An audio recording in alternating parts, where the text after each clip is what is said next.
Welcome, everyone, to the league. This is your commissioner speaking, and I got a new mic, and it moves.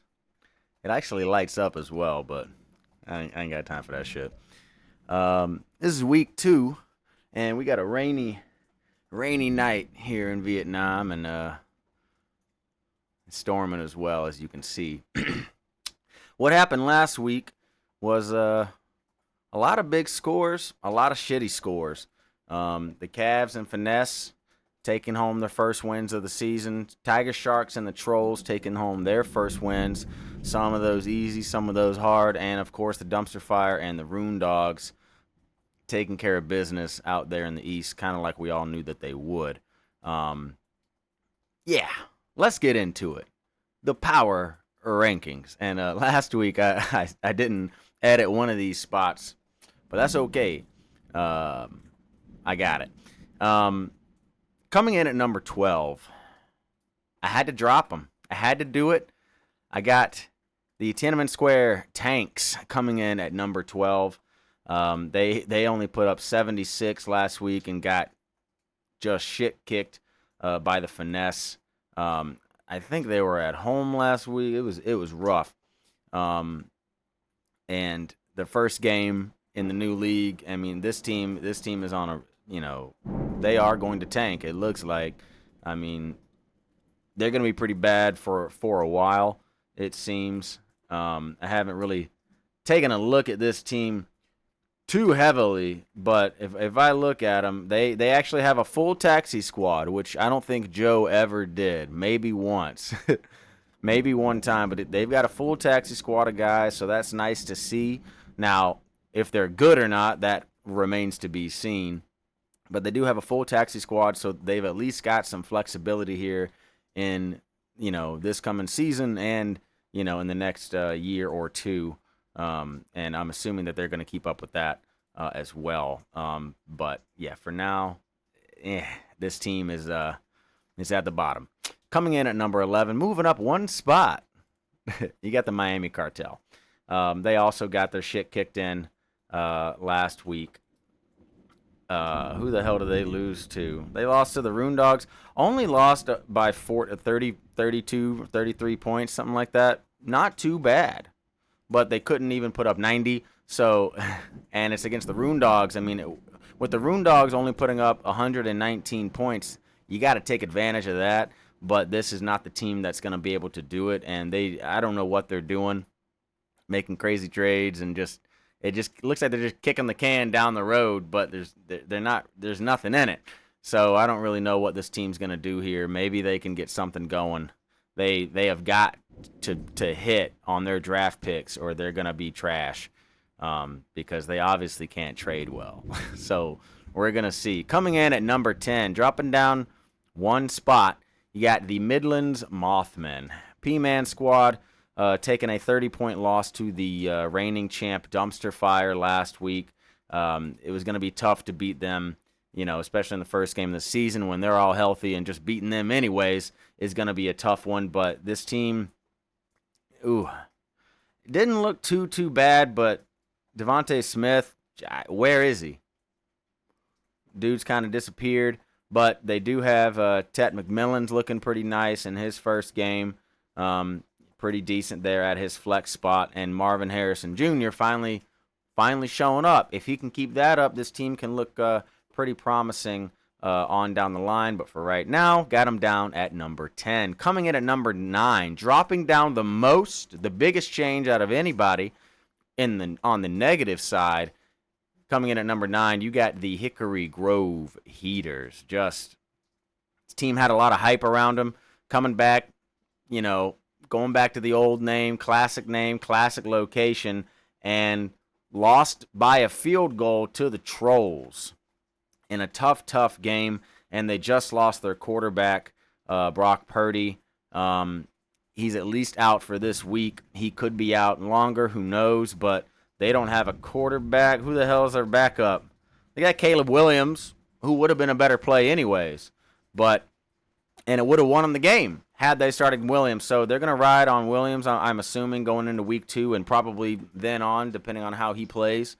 But yeah, the Heaters just, I mean, only putting up 102 points is not going to get it done on a weekly basis. So they dropped, I think, from all the way from number 4, I think, all the way down here to number 9. So Heaters looking to bounce back this week against the Quailmen, but they're already losing by a touchdown late in the first. Coming in at number 8, coming up 1 or 2 spots, you got the French Quarter Quailmen. They were able to. Did they win last week? Where the hell? No, they lost. They lost a close one to the Tiger Sharks last week, but they put up a fighting chance. 137 points. That's the 3rd most in the league last week. A lot of high-scoring teams, but we have to see it on a week-to-week basis to get them to, keep moving up these rankings, man. Getting some cool lightning right now. But yeah, Quailmen coming in at number 8. Coming in at number 7, dropping down a few spots, you got the Vietnam Voyagers. Took probably the toughest loss. I want to say, well, maybe not tough, not the closest, but the toughest. They put up the most amount of points in a loss last week. Awesome.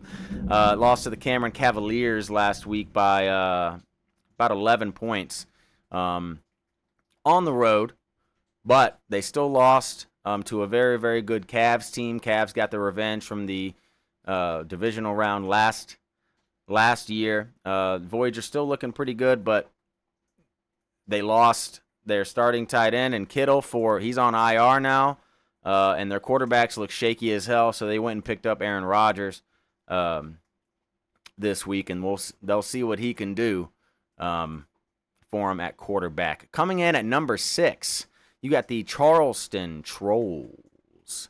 Again, taking home a close field goal win over the Hickory Grove Heaters last week. Only 105 points. So they need to up that to stay relevant. Their wide receivers and their running backs just looked like dog shit last week. The only reason they won was because of James Cook and Jerry Jeudy and their kicker actually doing shit. Otherwise, their team looked very, very, very beatable and very mediocre. But we've seen this team put up astronomical numbers. Well, maybe not astronomical, but very, very good numbers on a weekly basis when they're healthy. And they're healthy. So we expect them for this to be not the norm going through the rest of the season, but we shall see. Coming in at number 5, making the biggest jump from the bottom, in a positive note, you got the Tampa Bay Tiger Sharks. Now, this team had a little bit of hype coming in. They did get that phantom first pick earlier to start off the season in the draft. And they took down the French Quarter Quailmen by about 3.5, 4 points. And they look pretty damn good. They put up 141 points in a win, and their quarterbacks look great. Running backs look good. Wide receivers are looking pretty solid. I mean, the only weak spot on this team, honestly, is their defense and their tight ends. So if they can upgrade at those positions, they have a very, very good shot at not only making the playoffs, but maybe getting a win or two. Maybe. Coming in at number 4, you got the LA Finesse. This team always starts out pretty strong, and they're always very, very relevant. They beat the shit out of the Tanks, which is going to be easy this year, I think, and put up 137 points in doing so. And, Patrick Mahomes does Patrick Mahomes things. Maybe he's going to be back to his old self. And his team looks pretty solid, but also it's very, very top-heavy. When it comes to pretty much he's just riding high on quarterbacks and his running backs. And if they can stay hot, then they can do it. He does still have 2 very, very good wide receivers in CeeDee Lamb and Devontae Adams, but we don't know. We've seen this team do crazy shit and also put up nothing before, but they always seem to make their way into the playoffs come the end of the season. We'll see if they can keep this momentum going. Coming in at number 3, dropping down from number 1, you have the Long Island Roondogs. Yeah, they picked up the win, but they played the cartel, and they only put up 120 points to do so. Yeah, you don't need to put up a lot of points, so maybe they were just playing defensive ball, resting their starters a little bit, and all they really needed was Jalen Hurts and Derrick Henry to go the fuck off, and that alone pretty much beat the Cartel by themselves because the rest of the team didn't do shit. Outside of those two guys, Barkley did okay, but outside of those top three guys, the rest of this team barely didn't put up any double digits outside of Ladd McConkey, and he looks pretty good, but can he stay good with Johnston kind of coming up out of nowhere? Rune Dogs are always good. They're always dangerous. They're going to stay here for a while, we think.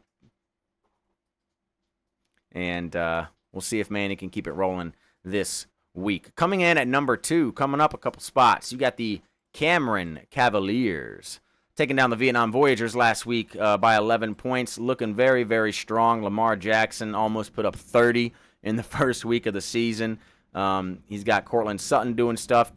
ETN actually did very, very well, 143 rushing yards, which is nuts.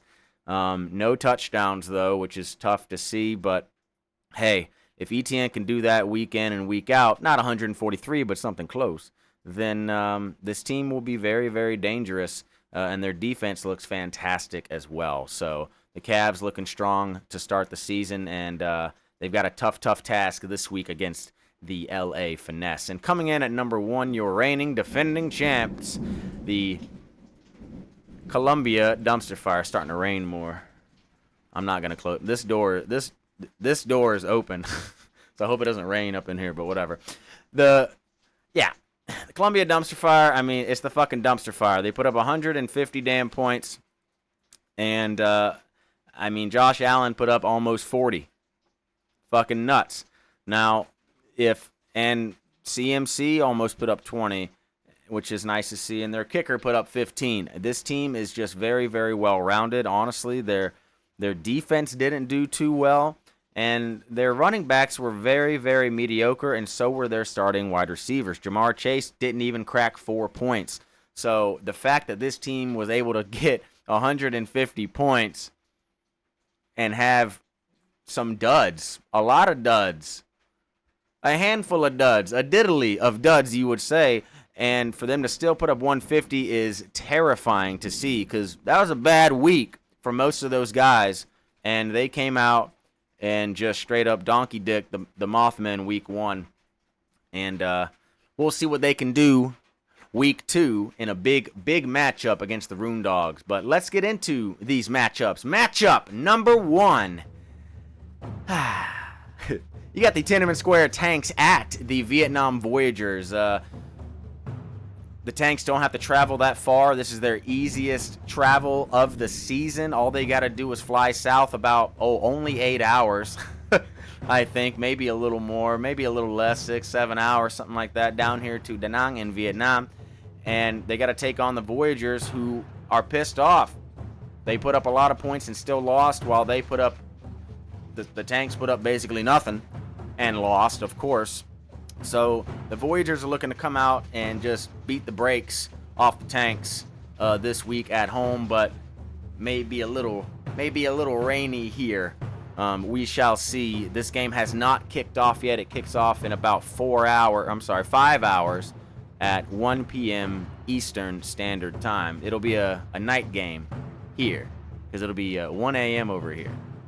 So we'll see. Matchup number 2. What the hell? Hold on, something's going on with my shit. That's why I didn't lock my stuff. You got the 0-1 Miami Cartel at the 0-1 Midlands Mothmen. Both of these teams, again, struggling week 1, but the Mothmen are pretty confident that they should be able to take down the Cartel. But is this the time? Is this where the Cartel make their turn? If they can, because it's baby steps.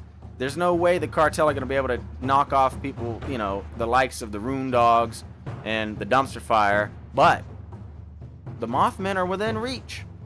So if they're going to beat anybody in their division, it's got to be the Mothmen, but they got to go to Midlands to do it. This will be a very, very, still a tough matchup for them, and right now the Mothmen jumped out to an early lead. They're up 20-5. I think just getting into the second quarter there, up there in Midlands. Matchup number 3. You got the 1-0 Cameron Cavaliers at the 1-0 LA Finesse. And right now the Cavs are up 21-14 at the beginning of the second quarter as well. And it looks like this should be a very, very, very good matchup. Right now it's got the Cavs winning by 0.5 point. So this is going to come down to the wire, we think. And it's all up to Lamar Jackson and Patrick Mahomes. Whoever wins that battle, I think, is going to win this matchup. Matchup number 4. You got the... Wait a second. Yeah. You got the 1-0 Tampa Bay Tiger Sharks at the 1-0 Charleston Trolls. And the Trolls jumped out to just an early field goal lead right now. And it's Vegas has got the Trolls winning by 10 points right now. We'll see what happens here. The Tiger Sharks didn't really surprise us too much last week, but they did surprise everybody with their score. And the Trolls did not put up a lot to beat the Heaters. So can the Tiger Sharks take advantage of this reeling Trolls team, even though they won? Can they take advantage and start the season 2-0, which I don't know if they have ever done, and if they have done, it's been a while since they have done it. We'll see what happens here. And matchup number 5, the rivalry game of the week. Woo, this is a good one right here. You got the 1-0 Columbia Dumpster Fire at the 1-0 Long Island Roondogs. And this should be a very, very interesting matchup. This is powerhouse matchup. This is prime time. And right now, the Roondogs is the start of the game. Within the first minute of the game, Dumpster Fire got the kick. Shitty kickoff return. Inside their own 5, Roondogs got a safety to start the game. So can the Roondogs keep going on that and keep pushing that and take down the reigning champs? Right now, though, it doesn't look like it. It says the Dumpster Fire should win by 3 fucking scores, which is insane. But the Roondogs are at home. They're up there in Long Island. They always play well at home. We'll see what they can do. And the game of the week. These guys are not 1-0. I knew something was wrong. Hold up. They are not 1-0. I knew something was wrong here. I was like, I don't have enough teams. There we go. Let's fix that shit.